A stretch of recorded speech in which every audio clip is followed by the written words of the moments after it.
D-37입니다. 지금 37일 남았다라는 거죠. 기사 같이 보겠습니다. 이준석 연락망 하루 만에 3만 5천 명 돌파. 제3단계를 갈까? 네. 이준석 전 대표 지금 연락망을 연락처를 지금 모으고 있습니다. 지난 17일이었었나요? 18일 날 SNS로 이런 글을 올렸습니다. 네, 제가 이번 총선을 앞두고 여러 고민을 하고 있는 거 아실 겁니다. 근데 비슷한 생각을 하는 분들과 긴밀하고 신속하게 교류를 하려고 연락망을 구성을 합니다. 라고 얘기를 하면서 이름, 성별, 거주하는 지역, 연락처를 이 양식 폼을 링크를 할 테니까 여기다 해서 좀 저한테 주시면 제가 나중에 필요할 때 연락을 좀 드리겠습니다. 교류를 할 때 연락을 드리겠습니다라고 글을 올렸습니다. 이게 18일 날 올린 글입니다. 근데, 그럼 이렇게 모아서 그러면 당원 모집 아니야? 신당 창당하려고 당원 모집, 창당 발기인 지금 모집하는 거 아닌가?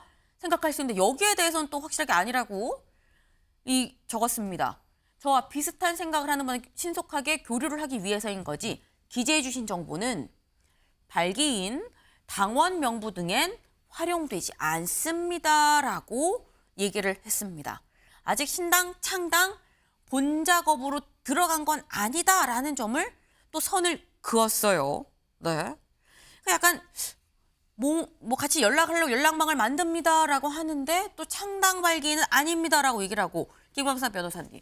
이거 이준석 전 대표의 스탠스를 어떻게 봐야 되는 겁니까? 이준석 대표 머리가 굉장히 좋아요. 네. 좋고 이 선거에 있어서는 상당히 남다른 뛰어난 그런 감각이 좀 있다고 보거든요. 근데 본인이 어떻게 보면 자기 지지해달라고 한다랄지 아니면 네. 뭐 발기인이랄지 당원 명부를 모집하면 사람들이 많이 주저하거든요. 그런데 내가 어떠한 행동을 하고 우리가 뭘 할 때 연락을 할 테니까 네. 뭐 주소하고 뭐 그런 걸 좀 남겨달라. 그러면 사람들이 약간의 이준석 전 대표에 대해 호감 있는 사람들은 다 하고 싶어 하거든요. 근데 만약에 발기인 모집한다고 했는데 사람이 적으면 네. 사실은 이건 본인의 어떤 정치적 그런 면에 타격이 있어서도 오죠. 타격이 올 수 있어요. 근데 단순한 연락 줘라. 이걸 사적으로 용도로 사용하지 않는다. 그러니까 사실은 이제 호감이 가진 분들이 연락할 수가 있고 물론 이준석 대표 어떤 인지도랄지 그런 걸 보면 뭐 그렇다 하더라도 3만 5천 명이면 상당한 부분이라고 봅니다. 네. 그렇기 때문에 본인이 이제 나중에 발기인할지 만약에 창당하려면 뭐 1,000명 정도의 그런 뭐 동의가 필요하거든요.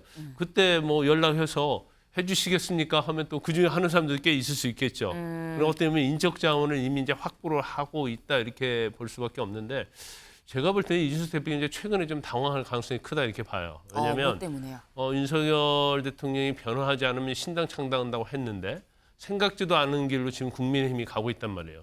첫째가 이제 인요한 혁신위원회가 구성이 되면서 상당히 많은 부분에 있어서 지금 변화를 하고 있지 않습니까? 이제 그 부분 하나고 그다음에 이제 한동훈 장관과 관련된 거예요. 본인이 애취했던 것보다도 한동훈 장관이 너무 뜨니까 사실은 제가 아까 제로섬 게임이라고 했는데 네. 이준석 전 대표하고 한동훈 장관은 제로섬 게임을 할 수 있는 그런 대상도 아니고 위치도 아니고 같은 그렇죠. 그 레벨이 아니다. 아니 그러니까 레벨이 꼭 아니다기보다도 전혀 영향이 틀리죠. 한동훈 장관은 보수라는 강력한 지지를 받고 있는 거예요. 네. 그렇지만 이준석 대표는 그런 면과 좀 다른 측면이 있죠. 그래서 한동훈 장관이 등장을 하면서 본인의 입장에서는 굉장히 당혹스러운 측면도 있을 것이라고 보고요. 네. 우리가 그냥 현실적으로 딱 보면 전주까지는 네. 언론이 이준석 대표의 신당에만 계속 보도를 했잖아요. 네. 이번 주부터는 한동훈 장관이 앞부분을 다 차지하고요. 이준석 대표에 관한 것은 지금 뒷부분에 가서 짧게 다루고 있단 말이에요. 네. 다른 신문도 마찬가지고 언론이 다 마찬가지거든요. 그런 걸 보면 한동훈 장관의 등장 자체가 사실 이준석 대표에게는 뭐 신당이랄지 출마하는 데서는 굉장히 악재가 되고 있다. 저는 그렇게 봅니다. 이준석 전 대표 입장에서는 예상하지 못한 방향으로 약간 지금 얘기가 흘러가고 있기 때문에 사실 곧 당황할 일이 생길 수 있다라고도 지금 말씀을 하셨어요. 그러면서 당원을 모집합니다라고 하면 좀 주저할 사람들이 있기 때문에 연락망입니다라고 얘기해서 굉장히 좀 스마트하게 접근을 했다라는 평가도 좀 같이 주셨는데 문제는 이렇게 해서 그 다음 날 하루 만에 3만 5천 명이 모였습니다. 아까 지역별로 나온 거 좀 같이 볼까요? 네, 하루 만에 3만 5천 명이 넘었습니다. 근데 보면 서울 10,000명 가까이 되고요. 대구, 부산, 광주, 경기가 또 10,000명쯤 되고요. 네. 해외도 있습니다. 여기는 약간 좀 가려지긴 했습니다만 전북, 충남, 전국에서 지금 상당히 많은 수가 있다. 특히 서울과 경기가 상당히 많습니다. 네. 인천도 지금 1,000명이 넘게 모였고요. 이걸 보면 홍석준 의원님. 네. 일단 뭐 당원은 확실하게 아닌 거고 연락망을 모은 거라고 네. 합니다만 수도권에서 굉장히 좀 호응이 많은 것 같습니다. 국민의힘 입장에서는 좀 뜨거 할 수도 있는 부분인 것 같아요.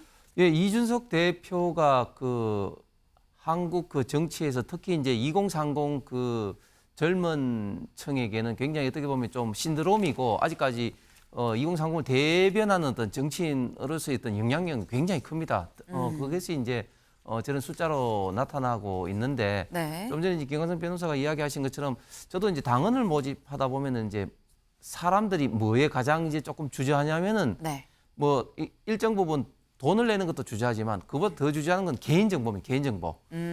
주소라든지 특히 이제 주민등록번호라든지 그러니까 네. 이런 어떤 측면과 저런 어떤 연락처하고는 조금 굉장히 좀 다를 수가 있다. 이런 좀 말씀을 좀 드리고 싶고 지금 이준석 대표 같은 경우는 계속 그 물밑에서 저희 당과 지금 현재 이제 좀 게임을 좀 하고 있다. 그래서 결론은 저희 당의 어떤 지지율이 높으면 높을수록 그리고 뭐 그 지금 한동훈 장관 뭐 이야기도 나왔습니다만은 어떤 그런 어떤 인재들이 영입되면 될수록 이준석 대표의 어떤 본인의 어떤 활동 어떤 공간이 좀 적기 때문에 어떤 그런 측면과 앞으로 있던 이준석 대표의 어떤 신당 움직임과는 네. 깊이 연동될 수밖에 없을 것 같습니다. 네. 김승원 의원님. 예, 이준석 연락망은 창당의 예행 연습이다. 라고 보여집니다. 네, 사실 창당하려면 기본적으로 그 중앙당 사무실 마련하는데 한 1억 들고 전국적인 조직을 갖추려면 과거 선례에 비춰봐서는 한 20억 이상 많이 든다고 들죠. 보여지는데 그걸 갖다가 지금 바로 하기에는 조금 걱정이 되니까 이렇게 인터넷상으로 SNS상으로 창당 예행 연습을 한 것이다라고 보여지고요. 다만 그래서 이제 신당 창당이 70% 이상 가능성은 높아졌다라고도 또 판단이 됩니다. 다만 이제 이준석 대표가 윤석열 대통령에게 요구하는 세 가지 홍범도 장군 흉상 철거, 그다음에 순직 해병을 수사했던 박정훈 대령 사건, 또 이태원 참사 유족에 대한 면담. 사실은 윤석열 대통령이 마음만 돌리면 금방 다 실현할 수 있는 것이기 때문에 극적인 화해 그런 것들을 계속 염두에 두고 있지는 않은가. 그런 생각은 계속 듭니다. 그래서 이 가능성이 80% 90% 가더라도 네. 나중에 극적으로 화합하거나 신당 창당이 꺾이는 그런 시기가 올 수도 있다라는 생각은 듭니다. 극적 화합 가능성이 여전히 열려 있다라고 말씀을 네, 주셨는데. 이준석 대표 요구하는 게 뭐 그렇게 굉장히 어려운 것은 아닌 것으로 보여지기 때문입니다. 네.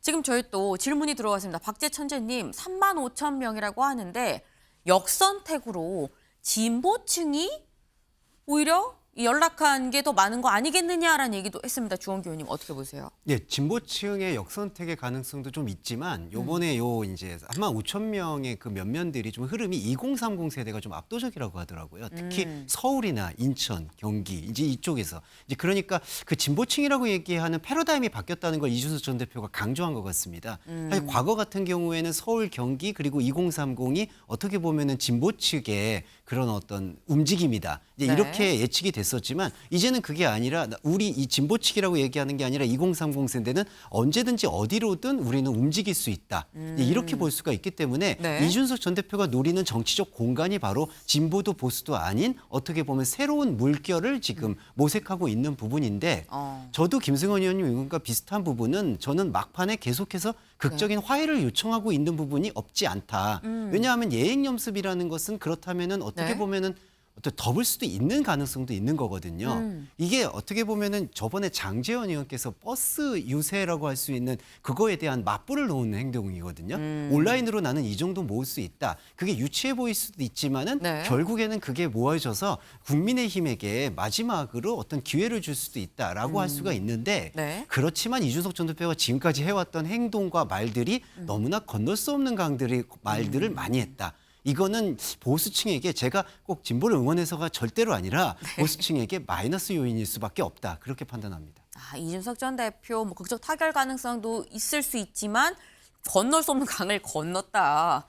그래서 SNS에 결국 장제원 의원을 저격하지 않았느냐라는 말씀도 하셨어요. 이 말씀을 하신 것 같습니다. 자고 일어났더니 하루도 안 돼서 정말 많은 분들이 참여해 주셨다. 온라인상 관광버스 920대를 구축하는 순간까지 달려보겠습니다. 돈 안 드는 정치, 속도감 있는 정치 한번 만들어 봅시다라고 글을 올렸습니다. 근데 여기서 말하는 관광버스 920대가 뭘 얘기하는 것이냐? 네. 장제원 의원이 겨냥한 거 아니겠느냐라는 해석이 나오고 있죠. 장제원 의원이 버스 92대에 4,200여 명을 모았다라고 기사가 났었죠. 뭐 새 결집을 했다라고 했는데 관련해서 우리는 10배, 920대 그러면 4,200이 아니라 42,000명을 모아보겠다.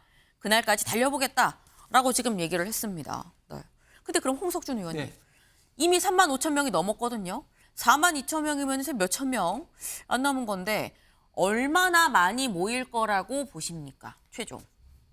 글쎄 그 예측하기는 좀 뭐 상당히 이제 불가능할 영역인 것 같고 단지 한 가지는 장제원 의원이 뭐 세가시라 했던 그런 어떤 측면하고는 물론 오프라인에서 움직임하고 온라인 움직임은 다르지만 그런 한 가지 분명한 거는 어떤 세과시임에 분명하고 그리고 그걸 통해서 본인의 어떤 존재 가치 내지는 정치적인 어떤 역량을 당 내외에 드러내는 거지만 특히 당내에 저는 드러낸 거라고 보입니다. 그래서 결국 이제 이런 것들이 이준석 대표가 제가 볼 때는 아직까지는 신당의 가능성에서 한 20, 30% 정도 진행되고 있다. 네. 그러나 언젠가는 결국은 뭐 당내의 어떤 화합의 어떤 가능성도 굉장히 열어놓고는 있고 한데 네. 어쨌든 저런 어떤 모습을 통해서 본인의 어떤 존재 가치를 한번 부각시키면서도 뭐 이게 더 진행시킬 듯한 여러 가지 어떤 복선을 깔아놓은 이번에 이제 그런 연락처 구성망이 아닌가 생각합니다. 그럼 요거만 짧게 여쭤보겠습니다. 극적 타결 가능성도 말씀이 나왔어요. 극적 타결 가능성 여전히 열려 있다고 보십니까? 그럼요. 그 제가 지난번에 말씀드린 것처럼 원래 사이가 정말 나쁜 부부가 이혼하면은 뭐 언제 뭐 이혼하자고 날짜를 정합니까? 그냥 이혼 홧김에 이혼을 하지 않습니까? 그런데 네. 날짜를 뭐 정한 거라든지 그리고 또 점점 사이가 나빠지면은 점점 간극이 넓어지면서 어떤 요구라든지 말 자체도 굉장히 험한 말을 하게 되고 요구도 점점 더 심한 요구를 하게 됩니다. 그런데 지금 이준석 대표를 보면은 요구가 그렇게 심하게 하는 거 오히려 더 작아지고 말도 그렇게 더 심해지지 않고 있는 상황인 거죠. 그렇기 때문에 네. 아직까지는 굉장히 변동성이 많다. 그리고 충분히 극적 어떤 봉합의 가능성도 아직까지는 굉장히 많다고 생각합니다. 극적 봉합 가능성도 굉장히 많다라고 말씀을 주셨어요. 다음 기사 이어서 가보겠습니다. 네. 이준석 12월 27일까지 국정 변화 없으면 신당, 여당 총선 앞 부적절 언행이다라고 얘기를 했습니다. 관련 목소리 들어보고 올까요? 이 말이 참 서글픈 말이지만은 지금까지 대통령은 당서 보궐선거의 3패 이후에도 바뀌지 않으셨습니다. 좀 12월 27일까지 큰 변화 없으면 신당입니다. 새로운 가치를 만들어내는 그런 신당 같은 것이 좀 상당히 의미가 있겠다. 총선을 앞두고 당이 전열을 정비하고 화합하고 하는데 당 구성원으로서 계속되는 이준석 전 대표의 언행이 꼭 좋아 보이지는 않아 보입니다. 네, 일단 극적 타결 가능성도 굉장히 높다라고 말씀을 주시긴 했지만 지금 양쪽의 얘기를 들어보면 간극이 여전히 좀 상당하다라는 생각이 듭니다. 근데 그럼 홍석준 의원님, 사실 지난 전당대회에서 이준석 걔가 받은 게 한 10% 정도 된다라고 했었거든요. 근데 그렇다고 한다면 이준석 전 대표가 신당을 만들면 이 10%의 사람들 그대로 있을 것이냐 아니면 일부 이탈해서 그쪽으로 갈 것이냐.